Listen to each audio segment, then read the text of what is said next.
Now, in this topic, we are going to discuss that how sound is produced by the animals. All higher animals, mammals, and birds communicate with each other by making sound with the help of vocal cords. Among the lower animals, frogs have vocal cords. Some insects make very loud sound, though they do not have vocal cords. Cricketers make a chirping noise by rubbing their wings, while grasshopper makes a sound by rubbing their hind legs against their wings. Snake hiss by forcing air out of their mouth. The humming of bee, mosquito, and flies is caused by vibration of their wings. And how humans can produce sound? Humans can produce sound with the help of the vocal cords. Okay. The organ which help us to speak is called the larynx. It lies between the pharynx and the trachea. When exhaled air is passed through the larynx, the two folds of tissue within it starts vibrating. So these are called as the vocal cords. Now what is the difference between the vocal cord of a man and a woman? Man has longer and thicker vocal cords, whereas the woman has smaller and thinner vocal cords, due to which the vocal cords of man they start vibrating at a slower rate. Slower rate means they have less frequency, but they are long enough to produce large amplitude. So in case of men, the amplitude is more, so the loudness will also be more, and the frequency is less, so low pitch sound.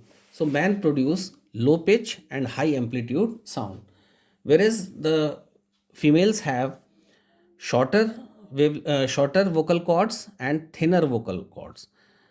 Okay, so they produce high pitch sound of high frequency but low amplitude. Okay, now how do we hear? This is the structure of the human ear. This is the external ear or the pinna. This is ear canal, and there are three bones called as malleus, incus, and stapes. I have mentioned here. The shape of the malleus is hammer-like. The shape of incus is anvil-like, and the shape of the stapes is stirrup-like. And here we have cochlea and auditory nerve. Now what will happen? The function of the pinna is to receive the sound signal. As the sound signals are received by the pinna, they pass into the ear canal. Okay, and here we have a membranous eardrum. This is eardrum. So the sound will hit directly to the eardrum.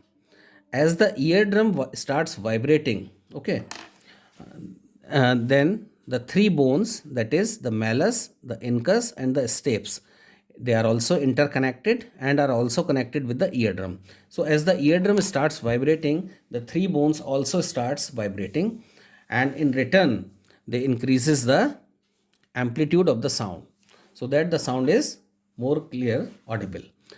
Now as the three bones starts vibrating, they are connected with the cochlea. The cochlea is filled with a cochlear fluid, and inside the cochlea there are small calcium carbonate hairs which are called as otoliths. So as these bones start vibrating, they vibrate the cochlear fluid, and as the cochlear fluid starts vibrating, then otolith means the small calcium carbonate hair like appendages present inside the cochlea, they also starts vibrating, and they pass the vibrations to the auditory nerve, and this auditory nerve will convert the vibratory signals into electrical signals and give it up to the brain.